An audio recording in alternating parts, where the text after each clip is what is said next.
What's up, good people? Welcome into Montgomery Company. I'm Renee Montgomery, and it's Mother's Day episode. I know Mother's Day is coming up soon, so we're doing it right now. We got a mompreneur, Kristen Ledlow, in the building coming through. She's talking about NBA, WNBA, building a business from scratch while also having a full-time job.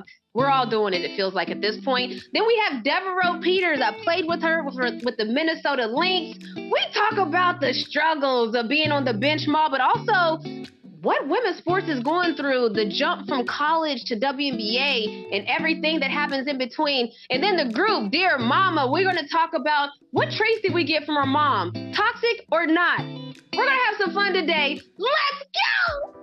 All right, so I know I said we're going to have some fun, but I got to talk about something serious right quick because it's concerning. It's concerning even when it doesn't hit close to home, and it's still concerning when it does hit close to home. And I'm talking about, like, we have to figure out what we're going to do to control these mass shootings. Like, it's happening too often.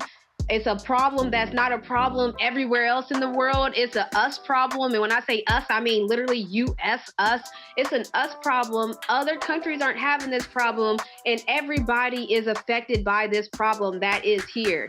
Now, everybody knows that we recently had a mass shooting here in Georgia, and it hit close to home because when you think about kids, like we have children. We talk about this all the time. This is our Mother's Day episode because we're all moms. And our Mother's Day episode, I hate to be sitting here as a mother talking about what's going on. Like, I hate that my son has to, like, something that I have to tell him, like, keep your head on a swivel because somebody will just literally get out of a car and start shooting people at a mall. That's like, why do I have to worry about that? Why should anybody have to worry about that? But here we are worrying about that. So it's just unfortunate that on this Mother's Day, as a mother, that's something we had to deal with. And that's why I said, I know that when things hit close to home, it really is jarring, but I was already concerned before it happened here in Georgia. It was only a matter of time. It's only a matter of time before it happens a little bit of everywhere or affects everyone because of how often it's happening. It's a pandemic. It's whatever you call a thing that is out of control. We are here. And so, I mean, like, I like to have fun. As you guys know, I don't like to talk about serious things in a sense of, I like to know, like, I like people to be happy, rose-colored lenses, and whatever you want to call it. That's what I am. But at a certain point, like, we got to just talk about the large elephant in the room that's not even an elephant in the room. Like, we got to just do something about it. I mean, the kids is sad too, but I love to see it. The younger generation is the ones that are making it happen. The younger generations are the ones that are protesting, that are standing up, and they're like, look, I'm just trying to go to school to learn. Can I just go to school and actually, like, we don't even really like school that much, but now we don't want to go to school and have to worry about harm. Like, we got the kids out here doing a lot. So it just, like, I had to just make sure because what's going on right now is completely unacceptable. And I feel like we know it's unacceptable. We're past the point where it's like, give us time to fix it unacceptable. We can remember all the schools, Sandy Hook going back. There's no more time to figure it out. Somebody has to make some action happen. A lot of people want to make action happen, but I think all of us now, we have to all just start talking loud about it, make it loud in the media. We're the media. So I'm like, I feel like right now I'm doing my part and I'm saying, like, we got to do better in the media. It has to be loud enough that affects a change. So we have to be loud enough to affect the change. And so this is me yelling. Do better.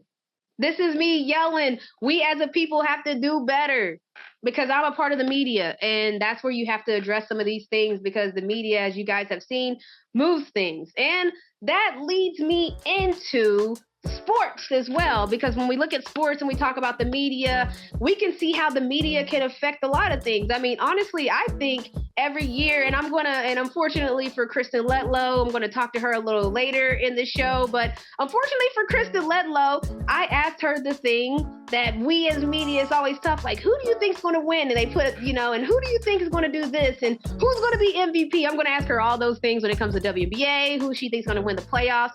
But when it comes to media, it's really crazy the pressure that media can apply to make situations change, and how it's almost even affecting sports. Like, I mean, if you look at the end of the year awards, it's usually no surprise who's going to win. And why is that? Like, it's always close enough that we know, like, okay, it's a tight race between Joel Embiid. We also know it's a tight race between the Joker. But by the time that it comes down to the point where it's time to announce who is the actual winner, we kind of already know. Like, we kind of knew it was going to be Joel Embiid because the media told us it was going to be. And so as the media, you see in sports, like, what's the biggest conversations? I knew when Giannis was going to win MVP that year. He was all over everything. His story, you know, he had a docuseries that was coming out soon. And there was just so much going on. The conversations around Giannis. Yes, the way he played on the court mattered. So don't get lost in the, like, you have to play at an MVP level to even be in the conversation. But we can see that media really is strong. Media really can control what happens. I mean, even look now at players trying to control their narratives in the media. I think a perfect example of that is Draymond Green. Draymond Green has his own podcast, The Draymond Show, and even after post-game, he does live questions. He takes live questions from random fans all over the world. He does it on AMP, and it's like a app that where you can go, and it's basically live radio. That's on an app, and it's Amazon-based, but he does post-game pretty much press conferences with his fan base.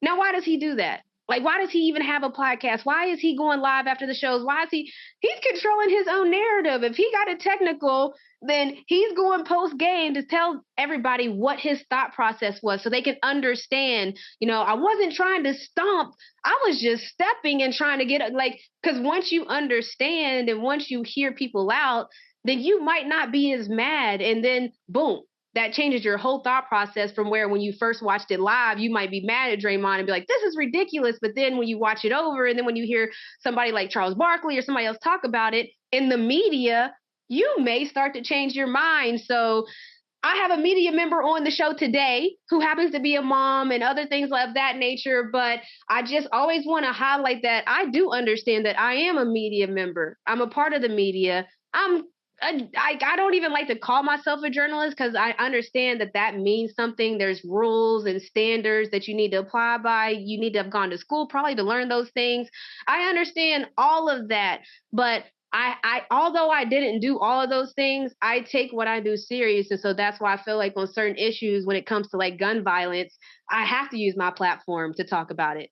Like, we have to. Like, I want to talk about fun stuff all the time. Everybody on the show knows this. Like, even when we talk about serious things, I'm like, yeah, but how do we give them that spoonful of sugar with it? Like, that's just kind of I don't like everything to be doom and gloom. But right now, the media, like anybody that is your platform, whether it's your podcast, whether it's a big media, like I just feel like we all need to come together and figure out, like, let's just make sure that we're all loud about the right topics. Because when all of us get on one topic, like we all talking about Chris Brown and Usher, we know that they had an altercation and we know we all have some feelings about that. Like, I can't believe that Usher sang happy birthday and then hours later something happened. I don't know what happened, but something I can't believe it either. But I'm just saying, media, as we talk about those things and as we're about to talk about Dear Mama and all of these other things, let's just make sure that we understand that there's, you know, responsibility in the job, there's integrity in the job, and I'm preaching now, so I'm going to go ahead and end it right here. But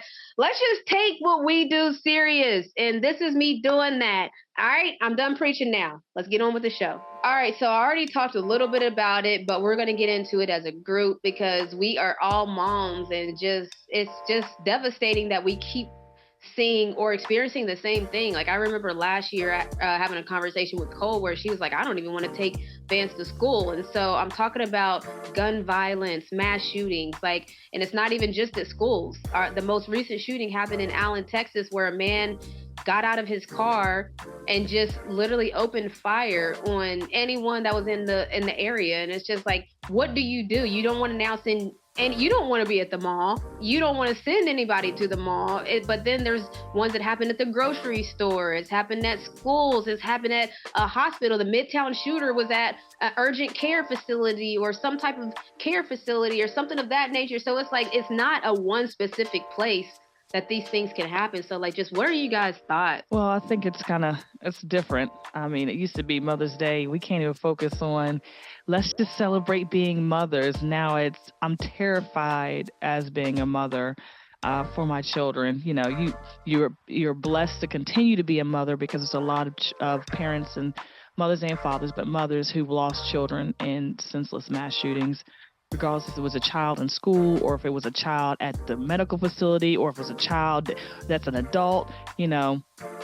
So I think it's really sad. And what's crazy is that now anytime my sons tell me they're going to be somewhere where it's like a major public event, I get like goosebumps and I'm getting queasy because Bryce just went to a really big concert down, I think it was in North Carolina, South Carolina, which is a lot of big name entertainers and stars. And the first thing I'm saying is, Bryce, make sure wherever you are, as you look around, be aware. You know, if you see something crazy that doesn't feel good, or if you just don't feel good altogether, then just don't go, you know. Right. So it really changed your perspective on telling your kids you want them to go out and experience life to like, okay, go out and experience life, but just be extremely careful, knowing that honestly, in a mass shooter situation, you can't be careful. There's no rhyme or reason to how you are moving and where you're going and what you're doing. It's just a tragic event that you can't prevent. That's the sad thing. So it's really sad that Mother's Day can't be about just being a mother. Right. It's being blessed that you are still a mother because your people are losing their children every day. Wow, Snook, what are your thoughts? I mean, has mass shooting been the same like so throughout your lifetime, or is it progressing at a rapid rate? Do you remember seeing this many mass shootings? I mean, I know it was a different times, but I'm just curious, like. No, back in our day, you know, it was the normal fire drill that took place. Now, I didn't experience the active shooter drills until I, was on a college campus, and we were taught different things as it changed. It was first hide, run, fight, and all of that. But as a mother, it's really very difficult for me to even put myself in the shoes of a modern day mother, because I know for myself, I was always tried to be one of those mothers who was always accessible to my kids when they were in school.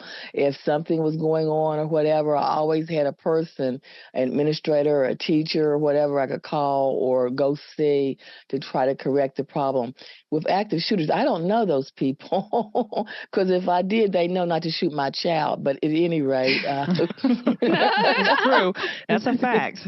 They would know not to shoot my child. But at any rate, I don't know those, so it's kind of out of my control. And I worry about my grandchildren. It's just unfathomable. And, I've always been one, you can ask Nicole and Renee, to be always observant of things that are going around you. I've always said, keep your head on the swivel. If there's a fight, get off the front line, get to the back line, because the people on the front line could experience stabbings or other residuals from the fight or whatever. I've always tried to teach them little things that I was taught. Never sit in a room, your back to the door. I mean, you would think they're silly things, but now they're really things that you should be. And now I'm cursed because I really can't, by the way, like at restaurants, I really do not put my back towards the door. Like, it's just, I'm uncomfortable doing that at this point. Me too. And Snook mentioned something interesting. She said accessibility. That's the thing, right? Like, when we're not accessible to our children, that's terrifying. And like last week, Angel was on punishment for, a bad grade. Yes, he does go on punishment still. And even though he thinks he's grown, we show him that he's not. But it was terrifying for him not to have his phone, because we couldn't contact him, if anything. And so, it like times are different, where now we're so used to talking to our children and being able to have access to our children all the time. And I can only imagine, that wasn't like back in the day, that wasn't even a thought. And so I can only imagine how it would be now if we didn't have that access to our children with everything that's going on.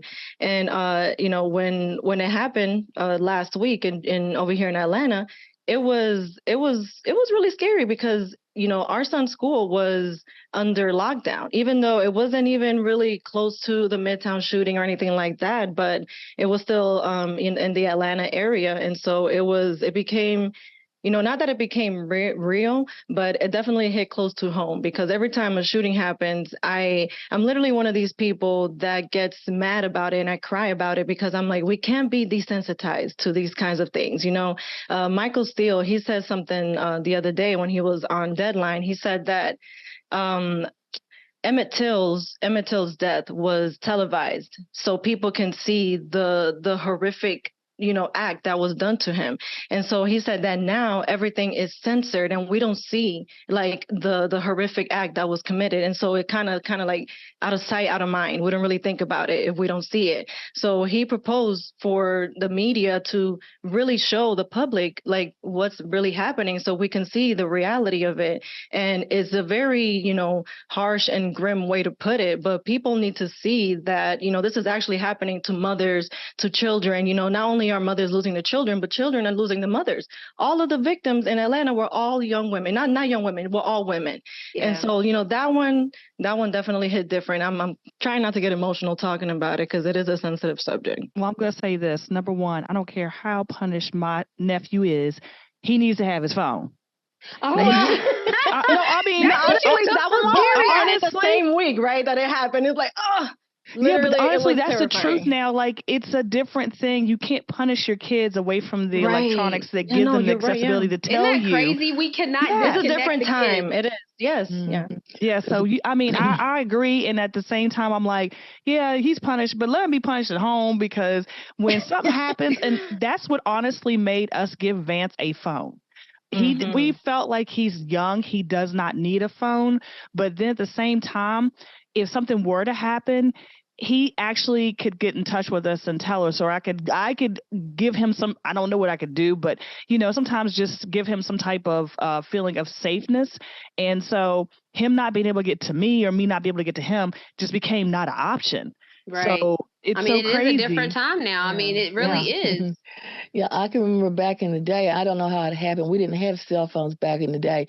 But for some reason, my kids could always get in touch with me. Of course. It ain't nothing to a G, baby. They got cell phones in prison. We going to get to something, okay? Yeah, always. I was always at the school. I mean, they could, I guess they borrowed the school phone to call. Yeah, but whatever we had to do. But I do feel different about, you know, cell phones. At first I thought Vance was way too young, and then we had a minor incident where it wasn't even an incident, and we were both, me and Shannon were both like, nope, it's time. They had aftercare. Aftercare was canceled the last minute because something happened, and we didn't know. Well, luckily he has a family member who's at the school who grabbed him, but he was like, I was going to call you, but I don't have a phone, and my friend wouldn't let me use their phone. I was like, oh no, we can't do this. So, yeah. So that was that. That was it. Yeah, no, I understand. I was definitely one of those moms that was like, no, he's too young. And my parents actually got him his first iPad, and that was like his first little thing to communicate. But I think it's a necessity now for sure. It's a security thing. All right. Well, listen, as mothers, we're all and even if you're not a mom, if you have friends that go on trips, if it's just at this point, if you have anyone that you know, you are going to feel the same level of concern because there's no rhyme or reason. There's nowhere you can go that you know you're safe. You know, like you're not even safe in your own home. Somebody shot somebody in their own home, killed a whole family. And so it's just like at this point, like we talked about media, we are a media platform. And it is unfortunate, as Cole mentioned, to have to be talking about this on Mother's Day. But there's nothing mothers would dislike more than to lose their loved ones or lose their babies. And so we're going to talk about it. And that's what we did today. But we're going to keep it moving. I got Kristen Ledlow, a mother, coming up next. Okay, so if you guys hear me say Kirsten, you need to know that I'm talking about the way we talk to each other, you guys are going to see, but Kristen Ledlow, whom I love, works at NBA TV. You guys have probably seen her for at least the last 10 years, but she's also the host of WNBA Weekly with me. We'll be back, and I'm going to talk about that later, but welcome to the show, Kirsten. Thank you. I feel like I see you all the time, and you're not actually talking to me. You're talking to an audience, so it's good to talk to you. I know it's crazy. Like we're in this space where I'm used to seeing you at work. It's like when you see your teacher outside of school. It's like, oh my God, hi, Kirsten. Maybe not teacher because y'all might not like your teachers, but I digress. Right, but like I see you outside of, and it's like, what? You have a life outside of this? Like outside of the scheduled time that we sit next to each other? Bags. So let's get into it because let's start on the WNBA side because I know that you and Candace Parker are besties. So if you guys didn't know that, I don't know how you didn't know, because if you watch WNBA Weekly at any point every week, you kind of let us know, hey, I rock with the Chicago Sky. So I'm just curious because this happens from time to time, so I just want to ask you and let you state it here just in case. You heard it here first. Yes, Are I you am now. moving? Are you traveling with? Have you been traded to the I don't know Aces? what you're referring to. I am the biggest Las Vegas Aces fan that there is. And I always have been, so I'm not totally sure what it is that you're getting at here. Also, to be fair to me, despite my bias, I pretty well analyzed the Chicago Sky team that was not a 1 seed and yet won a title. Okay, so we can talk about my bias all you like, and but you chose the winner is what you're saying. That's all I'm saying is like, I'm sorry, is fandom not supposed to be fun? I'm going where the winners are. So, but I should also point out, I'm also an Atlanta Dream fan. Like it's 1A and 1B. Because this is now my hometown of 10 years. And you, like, also, if you left, guess who I would root for then? Let's go! Whatever the next team was. Listen, this is no different than Lakers fans that used to be Cavs fans that went to Miami, that went back to the Cavs, that are now like, I love it. I'm here for the absolute fandom of it all because that's what makes the games great. Absolutely. And NBA fandom has long been built on its superstars, right? So why is it that we wouldn't, as WNBA fans, do the same thing? So here for it. So you guys heard it here first. Kirsten has now been traded from the Chicago Sky to the Las Vegas Aces. You'll hear all about it, I'm sure, this summer. And speaking of just elevating and stars in the league, now we've seen how name, image, and likeness has exploded in the college spaces, and now we're even seeing it elevating just with different things happening now in the WNBA. Number 1 draft pick Aaliyah Boston has signed with Adidas under the Ace collection. Speaking of Candace, Aaliyah's deal was officially announced this week, but this makes her the highest paid WNBA rookie center in Adidas history. Now, this is the largest ever footwear deal for a WNBA center in history. So do you see now that trickle effect? Do you think we're going to see more deals like this, or is this more of only a superstar thing, but we're starting to see it spread across in the college space? Without a doubt, the game is changing in its entirety from the time that now, especially because of social media, these are 14, 15, 16-year-old girls that are becoming famous already by the time that they're grown women. They're signing these shoe deals and they're already these national superstars, so that by the time you get to the WNBA, it's like, oh yeah, my shoe deal is coming with me, right? Which I love, because if you want to talk about investing in women, and that the women's space is not just a less risky investment these days, but a worthwhile investment, then if you're one of these big shoe companies, you're one of these big fill in the blank kind of corporations that has the money, that's looking for faces and looking to invest in these spaces, this is how you do it. I completely agree. It's so exciting because for someone like me, like I've been waiting on this breakthrough moment. Like we knew that the game was lit. Like we've already been fans of the game, so we knew the product was there. We knew that is good. Right, the product's good. Right, nothing needed to, like we did have to change the product. Like there's hoopers, like in Hoopers Hoop, and so I'm so excited because what happened last year with Caitlin Clark and Angel Reese, it's like this is exactly what needed to happen in a sense of all of it, the good, the bad, and the ugly. Like people saying their opinions because it brought forth the conversation of the why nots and all of the other things. And so like we've been waiting on this breakthrough to happen, and it's finally starting to just show itself. And I'm just Right. Like, because the proof is in the numbers, right? Like the product is good and the people want more of it. So it's not about whether or not it's not about whether or not if you build it, they'll come. It's been built. They're here. They're waiting. So like, what is it that we're going to do next is the only question. Facts. And then let's hop to the NBA right quick, since we do that for a living as well, like the shift tonight that we talked about. So now there's something that, because I love that you've been the same as me in a sense of from the beginning to the end of the season, you've been covering the NBA. Now, I think the Lakers have had maybe 3 different lives this whole NBA season in a sense of the beginning of the season.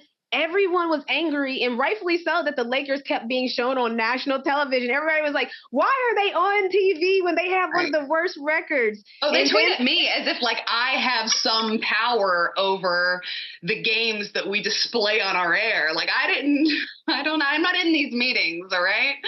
Facts, and that's a good PSA too. Like, y'all be mad sometimes at things that we can't control. The wrong people, right. Yeah. Sometimes the topics, like we might be given a topic and then we are told to give our opinion on the topic. But I digress. So here's the thing. The Lakers have had, I would say, multiple lives throughout the seasons. It was the why are they on TV life? And then there was the life where it was like, well, there's hope. Maybe they can rise to maybe number 6 in the West and make it. Now they're on to a life. And just so you guys know, we're recording this on a Tuesday. So this is 2 days before Game 5. But now we're at the life where they're in the Western Conference semis. Well, I'm like, wait a second, hang on. Like our dear friend, Chris Haynes, is giving a report last night that it is like, so the Lakers have already had discussions within the organization that if they were to win a championship this season, they would extend a ring to players who have been on the roster. So Russell Westbrook, Patrick Beverley would all be extended a ring. And I'm like, what? When did we get here? Like, what? And yet we're here. Like, it's an appropriate conversation at this point. But it's like, what?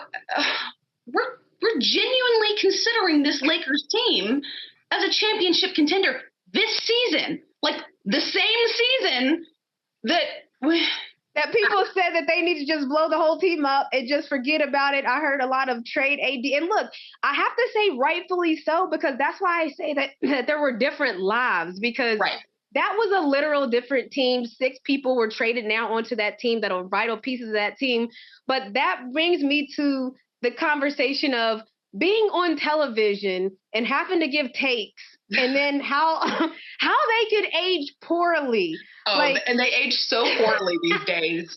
And to top it off, like people, if you say anything that is even remotely bold, people clip it off and just wait, like for something different to happen that reminds them that you weren't correct. They want to send you that ether back, like, is this you? Right. Well, and it's like, okay, I get it, but like, did anyone really think, not even in October, but right around Christmas, that we would be discussing the Lakers as a championship contender? No. But we're on the TV Lakers fans aside. Right. So it's like, don't tweet that at me. I know what I said. But also, I was watching the games then. This is a different team. Yeah, so I just had to, because it's so funny, because people don't care, but when you're on TV and you're talking about the state of what something is, that whole state of mind could literally change, and we now have our records or our tape, which y'all are going to bring back at us. So be kind is all. I know you're not going to. I'm just saying, nobody could have predicted that we're Thank you. And everybody talks about like championships where you got to put an asterisk next to their name. And it's like, oh, well, you got to remember that so-and-so was hurt, or this was a lockout season, or this was the start of the pandemic. Okay, well, you got to put asterisks next to some of our takes as well. Right? Like this, okay. Well, 6 players were traded after she made that statement. So that statement is no longer valid. I think yes. Okay, so give it some context. Thank you. I knew you would feel me. If nobody else, I knew you would feel me. And then, so we're talking about businesses, and you started a business from scratch. Like when I say no joke, from just the bottom up, like started from the bottom, now we here, you did that with Positionless, which is a gender neutral vintage varsity style exclusively for babies, toddlers, and kids. It's sustainable, ethically made, consciously crafted by grown-ups in the USA. Come on, Kirsten, with the now, like, I want to know, like, how does it feel now to be the CEO, PR, marketing team, all the things, social media I love that manager. you know that because you, like every single one of my friends, got the same text message that is like, so here's this thing I did, and also I'm bootstrapping the PR, which means I'm asking you to support it because I don't totally know how to do a press release. So thank you. I am all of the things now, yes. But I think that's what's so cool is how often have we said that word positionless just in the last couple of seasons that we've covered the game together, right? Great the game has been completely changed because of the positionless concept, because of somebody like LeBron who we're talking about, who can do every single thing just as well as the very next thing. He's just as good or better at being a point guard than a classic point guard. He's just as good or better at being, and you can fill in any position to the end of that sentence, and he can do it. And thus the game has changed. And as I was thinking a lot, last summer is when I thought of it. So we're coming up on the year mark of it being an idea and now it being stuff that's almost in your hands. It's coming close. It's almost at your house. Yeah, because I put an order in, okay? Which I love you for. I was thinking about that concept itself because it's really wild. You mentioned I've done the same job for 10 years. To sit there as a 25-year-old and to sit there as a 35-year-old and to have gone through all of what life has held for a decade, right? And to be solely a sports broadcaster, that is all that I ever wanted to be. And great at it. Thank you. But then to become a wife and a mother and so many things outside of, so it's like, wait, how, I'm still sitting in this same seat, and yet somehow everything has changed. And this concept of positionless was so intriguing to me. And I was obviously inspired by the birth of my son and loved just the feeling of those old washed and worn kind of vintage varsity you know, the kind of sweatshirt that you throw on like before you'd go to school in the morning because you're like shooting in the driveway to just get a couple of extra shots up before you know you've got an algebra test in 7th grade or whatever. Like, it's a very specific memory, but that's one of my favorites. And I think by nature, like kids don't have the kind of clothes that feel like that because they grow out of them before they've been washed and worn. And so fortunately, I reached out to, well, I did a lot of Googling because I don't know how to do any of this, and reached out to already in this industry I know nothing about, who were working in these kind of spaces and who had done similar things for adults. And I'm like, well, could we make those in little sizes? Love it. And so that was where it was. That was the idea behind all of it. That's what inspired it. But I'm mostly proud of, at least I hope anyway, you know, after 10 years worth of people watch the jobs we do, right? So like you mentioned, they can judge them really easily, really quickly and tell you how they feel about how you do your job. But what I hope when it's all said and done is at the very least, I was known for working in excellence and for working ethically and for caring deeply about the people that I was working with and for and around. And every bit of this brand is that, and that's what makes me prouder than anything, that it's created here in the US, that adults are working on it using fair labor practices that are documented, that it's sustainable, organic, and recycled cotton. Like, it's just a cool thing that from start to finish, to me, it's like this was done really, really well. And I wouldn't have wanted to do it any other way, not just because of the way that I work, but because it's something that was inspired by my son and this new season of my life. And that to me is what kind of sums it all up, right? Wow. I love that because you're right. You're not going to do something halfway if you're doing it in honor of your baby. Right. I could just You're not going to give that. them the worst version of whatever it is, right? Or the cheaply made version. You No, know? not at all. One thing that I want to be really proud of is like the nicest thing that he's got hanging in his closet has his mom's name on the tag. Like that. Ooh, flex. Talk your talk. That's so, I mean, and even in the world of fashion, like we know the total, we know the tunnel walks of the world. Like, you know, like we know the dads and their babies and the moms and their babies wearing matching outfits and having outfits that look similar in situations like that. Of course, it's a win. After the break, we're going to close out with WNBA champion Devereaux Peters. All right, so listen, this is dope. I'm excited about this because Devereaux Peters and I was about to say Deb, but let me say your full government. Devereaux Peters and I, we played together, we won together, and now we're like all grown up, like adults at this point. It's wild. But shouts to Dev for joining us because, like, we're talking Mother's Day, but there's also women's sports and other things going on. And we saw where, you know, there's athletes, and there was recently, you know, there's training camp going on right now, which you guys obviously know because you're listening to this. But there's training camp going on right now, and there's college athletes that we know were stars at the college space that now are trying to just adjust to the WNBA space. Now, one of the college stars basically put, you know, a social media clip out, and she was just talking about how, you know, she wished that she could be better prepared, coaches doing different systems, getting them better prepared for training camp. And then you responded to that, and I loved your thoughts. So first of all, like, can you just first of all, welcome to the show, Devereaux Peters. Thank you. And then can you just tell me your initial thoughts, because you did it on social media, but what were your thoughts when you saw her post? Initially it was complete agreement. I feel like with my experience, I guess, coming to the W, I felt prepared in that, you know, in college we ran Princeton. It was really complex plays. Like in high school, our high school team had like 40 plays, which is not normal, I feel like, for high school teams. You know, so I was like, I felt like I was prepared in that I had done a lot of stuff in a lot of different ways. And that was just my expectation because that's how I had been doing things for so long, you know, and every team I had been part of and every coach was a teacher, and they taught the game in multiple different ways, taught you how to make reads and things of that nature. And so that's just what I expected when I got to the league, that everybody had gone through that experience.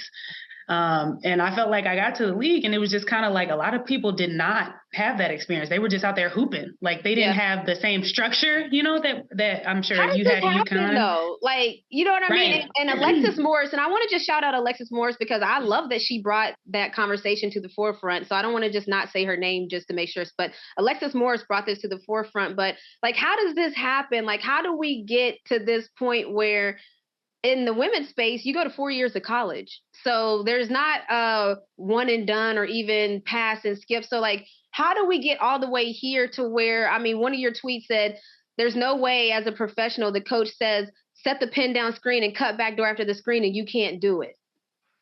Yeah, I mean, I honestly don't have an answer to that because like I said, I'm used to structure. I'm used to learning plays and that being pushed upon me and being taught that way. But there are a lot of coaches, and I think that's something that was brought up in the conversation that came with that tweet, was that, you know, coaches have to win to keep their job, and that's what they're focused on. And however they can get that done is what they're thinking about doing. And so, you know, there are coaches and teams that just go out there and play. Like I've heard of certain coaches that literally just tell their players like, oh, okay, go out here, run fast, do this, but they're not teaching them plays. They're not teaching them any type of structure or anything. And so it happens. I don't understand. To me, though, I feel like in the women's game, I fully understand that, like, there are coaches that are just trying to keep their job. But I think that, you know, historically, when you look at the teams that really, really do well and the teams that are successful over a long period of time, regardless of what era that you're in, those are the teams that have the structure and, like, are consistent with, like, running certain things and teaching. So, like, while I understand that, like, coaches have to win, I feel like you win and you're consistent, like, teaching structure. There's more, like, when you have a better system, those teams typically win. No, but this actually brings me to something, because we've seen how the college space has changed to where now, you know, you can transfer in the transfer portal. Does that take away from the structure? Like, because it's easy to create a structure if you have people there that learn your system, know your system, and but like, what do you think about what's happening in the college space when it comes to the transfer portal? And is that what is breaking down some of the structure? Honestly, I think that is a factor. I think it hurts the coaches a little bit in that, you know, they have to cater a lot more to the players now, and what their wants and needs are, even if it's detrimental to the team, you know, because if they want to keep certain players and they're on their team and in their spaces, I mean, they got to cater to them more. They're going to transfer, like plain and simple.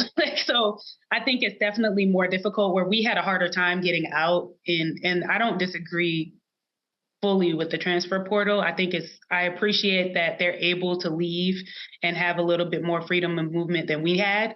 But I think it does make it much more difficult, like you said, because it's like you're trying to teach these systems and you don't really know who's going to be in and out. But I don't know how you find that balance, because I think it's needed, because the gap from the college game to the W is big. It's a huge gap. I think people miss that part of it, but like, what is the gap? Because every year we see a lot of people get cut, and a lot of times it's somebody's favorite college athlete, and they're asking the question like, why can't these athletes make? And guys, I want to just say, I'm asking Dev impossible questions, because if we all knew the answers to but I'm just curious, because you're a WNBA athlete that's played in the game a long time. You've won championships. You've played at every single level. So I'm really just asking you your thoughts, because we've lived it. Like, we both lived and experienced it. So like, what is that gap, and has it gotten bigger? I wouldn't say that it's gotten bigger. It's definitely a large gap, though. I mean, I think there's a lot of factors that people don't take into account. For one, the pace of the game is so much faster. You know, like those 6 seconds make a very big difference. And I don't think people realize that, just how quick taking those 6 seconds off makes You're talking about the shot clock, correct? About the shot clock, yeah, sorry. But also, you know, like in college, there's a lot of stuff that you can get away with. You're going to play teams that aren't great, and you can have a bad game and still win. Realistically, you can't do that in the W. You can't have a terrible game against the last team in the league and still think you're going to win. Like, you have to play well against everybody, because everybody was all-star. Everybody was All-American. And we've all done the same thing at that level. So like, everybody is great in their own right. Even when you're playing the team that's 12th, like, they still can come out and, you know, give you work at any given day. So, I mean, I think that's like another gap that's really large. Is like, you can have that off night and not be focused and kind of lax and still get a dub in college. You can't do that in the W. And it's like these little factors, and like focusing on, you know, the details, that the things that you can like pass off in college that you cannot pass off on in the league, period. No, that's all facts. And, you know, it makes me think of things, because anybody, like, I got the bobblehead right here. Okay, this bobblehead right here is Coach Cheryl Reeve, right? And we played together. I really wonder, because now in this age and space of the younger kids are starting to come more and more into the league, like, it's really, you had to have a certain level of like inner strength, mental toughness when you look at her face. Listen. Like, I done played for some coaches, man, okay? I played for Coach Ariema. I played for Coach Cheryl Reeve. Like, when I say I done played for some coaches, like, how would you I'm trying, like, you know, coaches like Cheryl Reeve, I think she got the best out of me. I'm not going to even, like, coaches like Coach Ariema, they got the best out of me at times, because they're not going to accept nothing less. Is that coaching style going to have to phase out at a certain point? I definitely don't think you can do it to the same capacity. But I mean, I'm sure you see it now. Like, I don't know how Coach Ariema is, but, you know, like, even before Coach McGraw left, she was kind of like easing back on even how strict she was with us. I'm sure Reeve has to do the same thing. Like, yeah, I think coaches had to reel it in some. Coach Ariema's had to reel it in some too, I'm sure. I mean, it's hard, but like, I know they have to dial it back some, because they were really difficult on us. And like you said, it brought the best out of us. I low-key was just talking about that a couple weeks ago with somebody, about how, like, in practice with Reeve, like, we couldn't mess up on the second team. If you had too many mistakes, like, we literally wouldn't get to practice the rest of the practice. Like, she would not put us back on. Because I be telling my son this, I'll be like, I don't know what you're talking about. They're picking on you. Like, coaches, like, we will literally have zero chance to make a mistake. And people don't understand, like, zero. None. Like, if we made 2-3 mistakes in a row, we are not practicing the rest of practice. Like, she would let the starters get on there and finish practice. Like, we just be up there cheering, like, you got it. I'm like, people do not believe me when I say that. I'm like, no, she did not play around. Like, she wanted to be focused. But what happened, though, when we checked in as a unit, though? I'm just... Right. Like we came to play. Like it was real once we got on that court. But boy, like you could not. There was like zero room for error, and it's like it's mentally is difficult. But I truly feel like a lot of that stuff has helped me even like outside of basketball. You know, because you're gonna run into those issues once you get in the real world and you find your real career. That's like you gonna be in those situations where it's like you gotta focus in and you gotta make sure everything is right and pay attention to detail, all those things you were frustrated about back then. Like none. We had so much pressure. I say this all the time. There's nothing anybody could throw at me. Like I'm a co-owner and vice president, and I know that is a big, large title.